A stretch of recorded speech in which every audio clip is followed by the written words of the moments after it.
Hello दोस्तों, good afternoon, नमो नमः। आप सभी का एमएस क्लासेस 1 में मैं माला मैम हार्दिक स्वागत और अभिनंदन करती हूँ। दोस्तों हमारा जो टॉपिक है रामायण पे है। रामायण हमारा जो है महर्षि वाल्मीकि द्वारा रचित एक महाकाव्य है। और दोस्तों यहाँ हम उसके कांडों से जो जो कथानक जो कांड में जो कथानक है उस टॉपिक को लेकर हम उपस्थित हुए हैं। ठीक है, आज का हमारा जो कांड है युद्ध कांड है। इससे पहले जो हमारा बाल कांड है, अयोध्या कांड है, अरण्य कांड, सुंदर कांड इत्यादि कांडों को हम पढ़ा दिए हैं। आज का जो हमारा कांड है युद्ध कांड। युद्ध कांड में कौन सी घटनाएं घटी है, कौन किससे में, सीता की खोज किस कांड में किया गया है, जो है और जो है हनुमान जो है किस कांड में जाकर जो है लंका दहन करता है। ये सभी जो कांड है जो है कांडों से प्रश्न है। तो हमारा जो सुंदर कांड में हमारा है कि लंका दहन है, अशोक वाटिका विनष्ट करना और सीता का पता लगाना इस कांड में है। तो हमारा जो है सुंदर कांड में है। ठीक है, राम का जन्म किस कांड में होता है, तो बाल कांड में होता है। और जो है ठीक है, तो यह जो हमारा कांडों से प्रश्न है, इसलिए हम कांडों को लेकर उपस्थित है। हमारा जो है रामायण में कितने कुल कांड है, तो जो है 7 कांड है। ठीक है, सातों कांड क्रम से है। पहला बाल कांड है, दूसरा अयोध्या कांड है, तीसरा अरण्य कांड है, चौथा किष्किंधा कांड है, पांचवा जो हमारा है सुंदर कांड है, छठवां हमारा युद्ध कांड है और सातवां उत्तर कांड है। ठीक है, तो हमारा जो है बाल कांड में कुल कितने सर्ग मतलब सर्ग है। ठीक है, तो 77 यानी 77 सर्ग है। और दूसरा जो हमारा अयोध्या कांड है उसमें कितने का सर्ग है, तो अयोध्या कांड में हमारा 119 सर्ग है। कितना है, 119 सर्ग है। और तीसरा हमारा जो है अरण्य कांड है उसमें कुल कितने सर्ग है, तो हमारा 75 सर्ग है। कितने दोस्तों, 75 सर्ग है। और जो हमारा जो है सबसे छोटा कांड कौन सा है, तो किष्किंधा कांड है, उसमें 67 सर्ग यानी 67 सर्ग है। और 68 सर्ग वाला कांड हमारा कौन सा है, तो सुंदर कांड है। ठीक है, तो सर्ग पूछ सकता है दोस्तों, सर्ग याद रखिएगा और घटनाएं याद रखिएगा। ठीक है, तो आइए हम लोग युद्ध कांड को देखते हैं। युद्ध कांड में 128 सर्ग है, उत्तर कांड में हमारा 111 सर्ग है। युद्ध कांड की घटनाएं हमारी स्टार्ट होती है राम द्वारा हनुमान की प्रशंसा। जब राम जाते हैं लंका में सीता का पता लगाकर, सकुशल जो है राम के पास वापस आ जाते हैं कि जो है राम के कैद में सीता है और वो अशोक वाटिका में है। यह समाचार जब राम को देते हैं तो राम बहुत प्रसन्न होते हैं और जो हनुमान की प्रशंसा करते हैं। तो यहाँ पे हुआ कि हनुमान की प्रशंसा किस कांड में है, तो युद्ध कांड में जो हनुमान की प्रशंसा की गई है, किसके द्वारा की गई है, राम के द्वारा की गई यह घटना है। ठीक है, श्री राम के साथ वानर सेना का प्रस्थान और समुद्र तट पर प्रभाव। श्री राम के द्वारा जो है श्री राम जब जब जो हनुमान वापस आ जाते हैं तो वो अपने बानरों सहित जो है समुद्र के तट पर जाते हैं, प्रस्थान करते हैं। क्यों प्रस्थान करते हैं, क्योंकि उनको समुद्र पार करके सीता का पता लगाना, वहां पे जाना है, रावण से मिलना है। ठीक है, तो वहां पे जो है सेतु जो है समुद्र के तट पर पड़ा रहते हैं। ठीक है, और यहाँ पे है कि एक है समुद्र से प्रार्थना और सेतु निर्माण।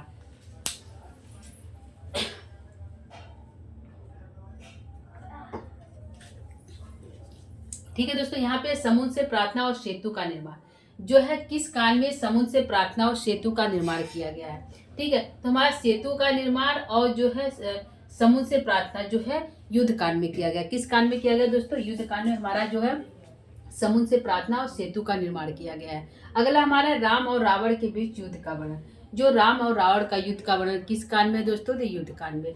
तो राम और यहाँ पे राम और रावण के बीच युद्ध कांड और समुद्र से प्रार्थना और सेतु निर्माण पूछ लेगा। सेतु निर्माण कांड किस कांड में है, तो युद्ध कांड में है। जो है राम का रावण से युद्ध किस कांड में, तो युद्ध कांड में है। ठीक है, सभी कांडों की अपेक्षा सबसे बड़ा कांड कौन सा है, तो सभी कांडों की अपेक्षा सबसे बड़ा कांड हमारा युद्ध कांड है, उसमें 128 सर्ग है। और सबसे छोटा कांड कौन सा है, तो किष्किंधा कांड है, उसमें कितने सर्ग है, 67 सर्ग है। ठीक है, तो यह प्रश्न है। अगला है रावण की सभा में मंत्रणा और विभीषण परित्याग। यहाँ पे है कि विभीषण का परित्याग किस कांड में किया गया, तो विभीषण का परित्याग हमारा जो उत्तर कांड जो युद्ध कांड में किया गया। किस में किया गया, युद्ध कांड में विभीषण का परित्याग किया गया है। अगला है विभीषण का राम की शरण में आना। विभीषण जब किस कांड में राम की शरण में आते हैं, जब रावण द्वारा विभीषण का परित्याग कर दिया जाता है तो विभीषण जो है राम के शरण में आते हैं। तो यहाँ होगा विभीषण का राम के शरण में आना किस कांड में है, तो युद्ध कांड में है। विभीषण जो है राम के शरण में आते हैं। ठीक है, अंगद दूत बनकर रावण के पास जाता है, यह इंपॉर्टेंट है। अंगद दूध बनकर किस कांड में रावण के पास जाता है? तो अंगद जो है दूध बनकर युद्ध कांड में रावण के पास जाता है। अंगद कौन है दोस्तों? बाली और तारा का पुत्र है। ठीक है, बाली और तारा का पुत्र अंगद है, वह दूध बनकर रावण के पास जाता है। तो किस कांड में जाता है? युद्ध कांड में जाता है। ठीक है, अगला है कुंभकर्ण को जगाना और कुंभकर्ण का वध। ठीक है, जब युद्ध होता है, युद्ध कांड में जब युद्ध होता है तो कुंभकर्ण को जगाया जाता है और कुंभकर्ण का वध हो जाता है।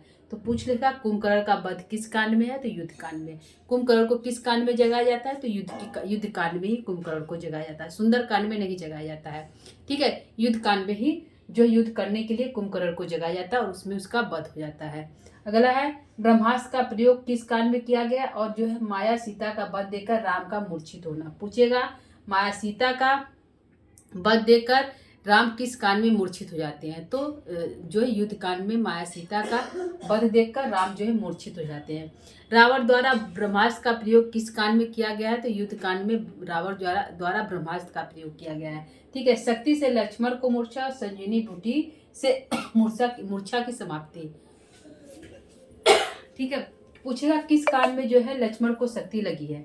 ठीक है, लक्ष्मण को शक्ति किस कांड में लगी थी? तो उत्तर कांड में लगी थी।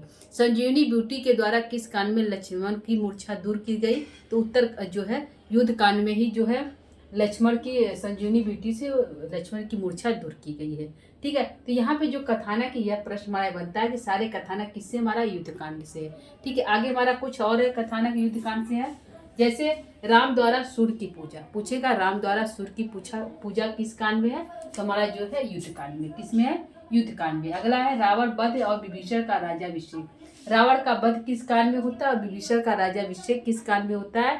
तो युद्ध कांड में होता है। रावण की मृत्यु के बाद जो है विभीषण को वहां का राजा बना दिया कहा जाता है। कहाँ का? लंका का। किसके द्वारा? राम के द्वारा। कि युद्ध राम जीतते हैं किससे? रावण से। तो उनका जो वहां पर अधिकार राम का हुआ, तो राम जो है विभीषण को वहां का राजा बना देते हैं और पुनः वहां से जो है अयोध्या के लिए प्रस्थान करते हैं। ठीक है, तो वहां पे जब सीता जो है रावण के चंगुल सीता जो है जीत जाते हैं, युद्ध जीत जाते हैं, तो सीता की अग्नि परीक्षा। पूछेगा सीता की अग्नि परीक्षा किस कांड में है? तो सीता की अग्नि परीक्षा दोस्तों युद्ध कांड में है। युद्ध के समाप्ति के बाद सीता की अग्नि परीक्षा ली जाती है और राम के पास आती है। तो सीधा प्रश्न होगा सीता की अग्नि परीक्षा किस कांड में है? तो युद्ध कांड में सीता की अग्नि परीक्षा का वर्णन है। ठीक है, सीता सहित राम का अयोध्या लौटना। जो है राम जो है अयोध्या किस कांड में लौट कर आते हैं? सीता सहित। तो युद्ध कांड में जो है राम सीता सहित अयोध्या लौट कर आते हैं। राम का राज्याभिषेक और प्रजापालक। राम का राज्याभिषेक जब अयोध्या वापस आ जाते हैं और राम का राज्याभिषेक हो जाता है और जो है राम द्वारा जनता का पालन पोषण किया जाता है। यह किस कांड में घटनाएं घटी है? तो युद्ध कांड में। यानी कि रावण का युद्ध कांड मतलब रावण के युद्ध से स्टार्ट होता है और राम का राज्याभिषेक तक जितनी भी घटनाएं हैं वो युद्ध कांड में हुआ है। राम रावण का युद्ध किस प्रकार होता है, कौन मारा जाता है और राम द्वारा जो है विभीषण को राजा बनाया जाता है और वहां से पुनः जो है अयोध्या वापस प्रस्थान करते हैं और वहां पर भी राम का राज्याभिषेक होता है। राम जो है राजा बनते हैं और जो है वो अपने प्रजा के पालन करने में व्यस्त हो जाते हैं। यह जो सभी घटनाएं हैं युद्ध कांड में। ठीक है, और इम्पॉर्टेंट है सीता की अग्नि परीक्षा। ठीक है, सीता की अग्नि परीक्षा किस कांड में की गई है? तो ली गई है, तो सीता की अग्नि परीक्षा युद्ध कांड में ली गई है। ठीक है, अगला कांड हमारा बचता उत्तरकांड। उत्तरकांड हमारा 7वां कांड है। इसमें कितने सर्ग है? 111 सर्ग है। कितने हैं दोस्तों? 111 सर्ग है।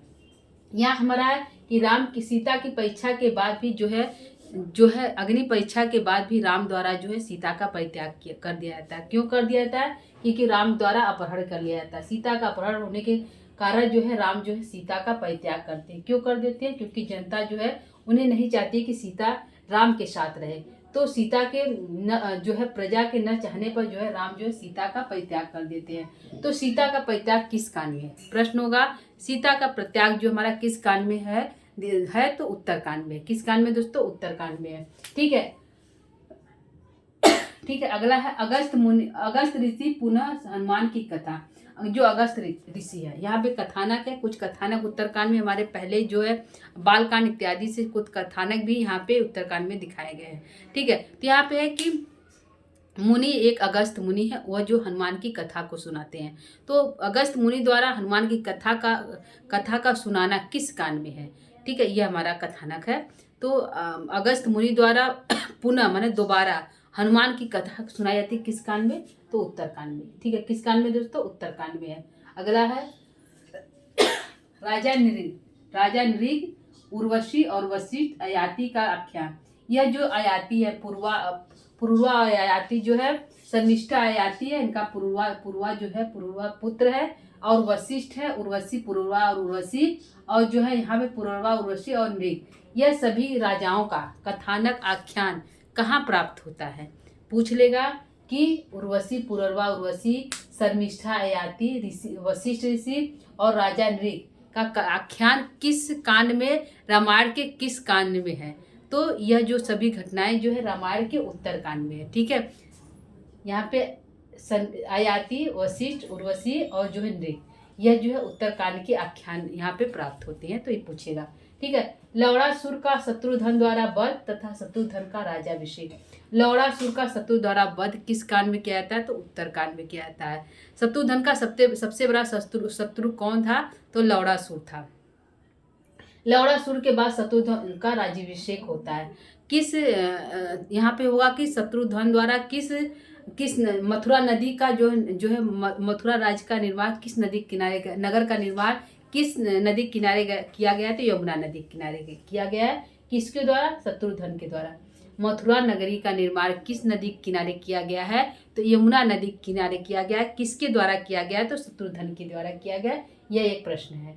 ठीक है, लवणासुर का शत्रु द्वारा वध तथा शत्रुधन का राज्याभिषेक। ठीक है, यह जो है घटनाएं जो है कथानक जो उत्तरकांड से है। उत्तरकांड में ही लक्ष्मण को शत्रुधन को दिखाया जाता है कि लवणासुर का वध होता है, जो मथुरा का राजा था, बहुत अत्याचारी था, जो है शत्रुधन का वध करते हैं और जो है वहाँ का राजा बनते हैं।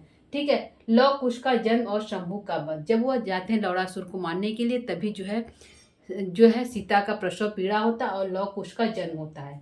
ठीक है, यह जो है लव कुश का जन्म हमारा किस कांड में, तो उत्तरकांड में दिखा है। और जो है राम द्वारा शंभू का वध किस कांड में दिखाया गया, तो यह उत्तरकांड में दिखाया गया है। दोस्तों यह वाल्मीकि रामायण में भी है और जो है भगवती के उत्तर रामचरितम में भी यह शंभू का वध दिखाया गया है। ठीक है, तो लव कुश का जन्म और शंभू का वध किस कांड में, यह अलग घटना है। लव कुश का जन्म उत्तरकांड में दिखाया गया और शंभू का वध किस कांड में, यह भी उत्तरकांड में है। ठीक है, राम द्वारा अश्वमेध यज्ञ और ईला पूर्वा आख्यान। राम द्वारा जो अश्वमेध यज्ञ किस कांड में किया गया है, मतलब कि राम भी कोई यज्ञ किए थे, तो अश्वमेध यज्ञ किए थे, तो यह अश्वमेध यज्ञ किस कांड में, उत्तरकांड में है। ठीक है, एक है ईला और पुरुरवा। ईला उनकी पत्नी है। ठीक है, पुरुरवा की उर्वशी और पुरुरवा जो उर्वशी पुरिम का, तो ईला और पुरुरवा का आख्यान किस कांड में है, तो हमारा उत्तरकांड में। यहाँ पे आख्यान पूछा गया, यहाँ पे दोस्तों उर्वशी, वशिष्ठ, अयाति और राजा नृग का भी आख्यान है, और ईला और पुरुरवा का आख्यान भी उत्तरकांड में। यह जो घटना है जो है पूर्व की घटनाओं से लिया गया है। तो यह जो आख्यान भी हमारा किस में दिखाया गया, उत्तरकांड में है। ठीक है, शपथ लेकर सीता का पाताल प्रवेश। सीता जो शपथ लेती है और जो है धरती के पाताल में प्रवेश कर जाती है, पृथ्वी लोक में। तो शपथ लेकर सीता का पाताल प्रवेश किस कांड में है, तो उत्तरकांड में है। लव कुश का राज्याभिषेक, राम का प्रस्थान। सीता के चले जाने पर राम जो है लव कुश का राज्याभिषेक करते हैं और जो है स्वयं प्रस्थान कर जाते हैं पृथ्वी लोक से। ठीक है, तो लव कुश का राज्याभिषेक किस कांड में, तो उत्तरकांड में। सीता किस काल में जो पाताल में प्रवेश कर जाती है, तो उत्तरकांड में जो सीता शपथ लेकर पाताल में प्रवेश कर जाती हैं। अंतिम सर्ग में रामायण का प्रतिफल कहा गया। जो अंतिम सर्ग को कहा गया है कि किस सर्ग को रामायण का प्रतिफल कहा गया है, किस कांड में, उत्तरकांड में। तो अंतिम सर्ग को जो है रामायण का प्रतिफल, यानी यहाँ पर होगा कि उत्तरकांड को जो है रामायण का प्रतिफल कहा गया है। ठीक है, तो यहाँ पे हमारा दोस्तों सर्गों कांडों से जो हमारा प्रश्न है। ठीक है दोस्तों, तो जो है हमारा आज जो है सारे जो है सातों कांडों समाप्त हो गया है। यदि आप उसको देखना चाहते हैं, जाकर प्लेलिस्ट के और जो है क्लास को देख सकते हैं। ठीक है दोस्तों, तो आज के लिए इतना ही। कल हम किसी नए टॉपिक पर फिर से लेकर उपस्थित होंगे दोस्तों। तब तक के लिए नमः संस्कृताय, धन्यवाद।